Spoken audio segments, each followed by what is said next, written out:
Hello, everybody. Today on our taster's table, it is with our weird holiday of the week, which is Don't Tell a Lie Day. Remember, lie is kind of right off your chin, lie. So don't tell a lie. And we're going to read the book, Liar, Liar, Pants on Fire by Diane DeGroat. And here it is.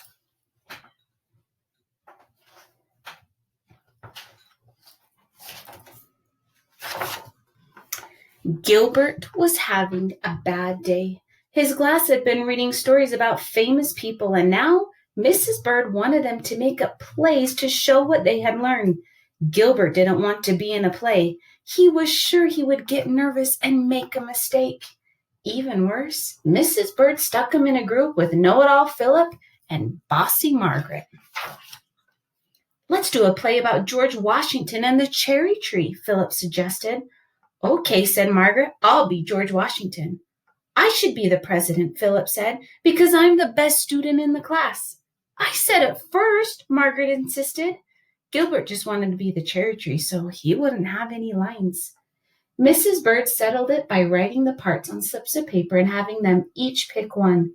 To his surprise, Gilbert picked George Washington, Margaret picked George's father, and Philip was a cherry tree. Mrs. Bird opened a big box of costumes. "You can practice your plays now and share them with the class tomorrow," she said. She gave Louis a tall black hat for his role as Abraham Lincoln. Patty wanted to be Sally Ride, so she got a motorcycle helmet that looked like part of a spacesuit.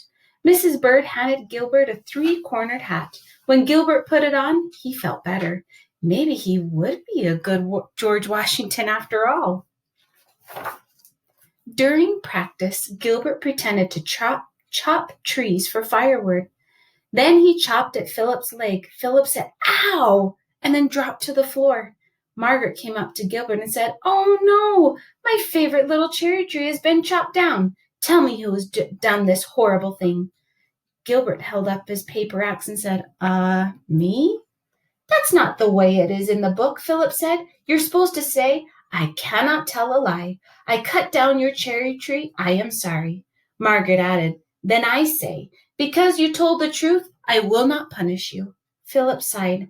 "I still think I should be George Washington." For the rest of the day, Gilbert practiced his lines. At lunch, Patty asked him what kind of sandwich he had, and Gilbert replied, "I cannot tell a lie. It is peanut butter and jelly." During arithmetic, Mrs. Bird asked him to add 6 and 6. Gilbert said, "I cannot tell a lie. The answer is 12. Gilbert wanted to practice at home too, with the hat. When no one was looking, he slipped it into his book bag. Gilbert wore the hat to the supper table and announced, "I cannot tell a lie. I am starving." His sister Lois said, "Me too." "Try the soup," Mother said, passing the bowl. "It's a new recipe." Gilbert took a spoonful and said, "I cannot tell a lie. I don't like it." Lola put her spoon down and said, "Ugh, yucky soup." Then Gilbert said, "I cannot tell a lie. Lola is a big copycat." Lola started to cry and Mother said, "That's enough, Gilbert." "But it's the truth," Gilbert said. Mother sighed and said, "Sometimes it's better to say nothing than to hurt people's feelings." Gilbert groaned. It was hard being George Washington. Before getting ready for bed, Gilbert carefully tucked the hat into his backpack so he could take it back to school in the morning. He didn't want Mrs. Bird to notice it was gone. He took a bath and brushed his teeth, repeating his lines over and over so he wouldn't forget them. When Gilbert walked to school with Patty the next morning, he said, "I've been practicing my part, but I'm still nervous about making a mistake. I just know that bully Louis is going to laugh at me." "I promise not to laugh if you make a mistake," Patty said. And Gilbert said, "I cannot tell a lie, Patty. You are a good friend." When it was time to get ready for the play, Gilbert opened his backpack and reached inside. He felt his spelling book and his notebook, but he didn't feel his three-cornered hat. It was gone.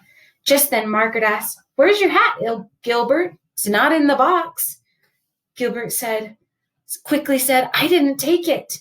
Margaret said, "I bet Philip took it. He wanted to be George Washington."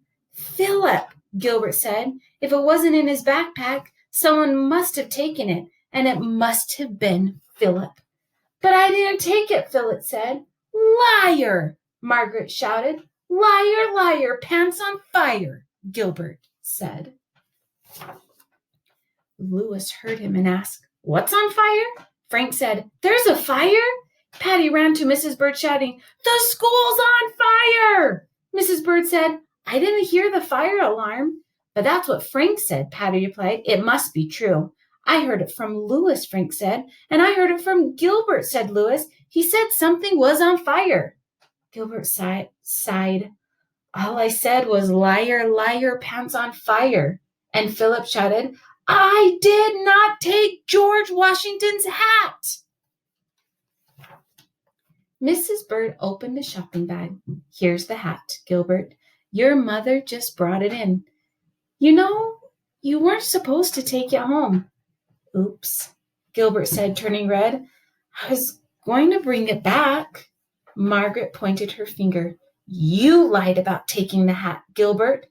Philip almost got in trouble." Gilbert turned to Philip and handed him the hat. "I'm sorry," he said. "You were right. I'm not a very good George Washington. You should have the part."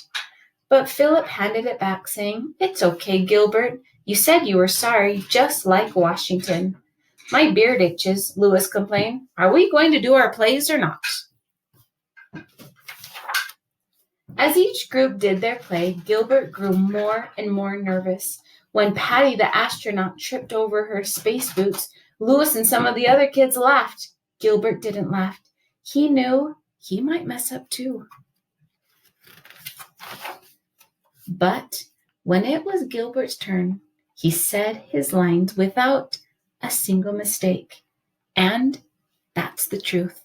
What a great example of a story to not tell a lie. It's always better to tell the truth. And everybody, don't tell a lie.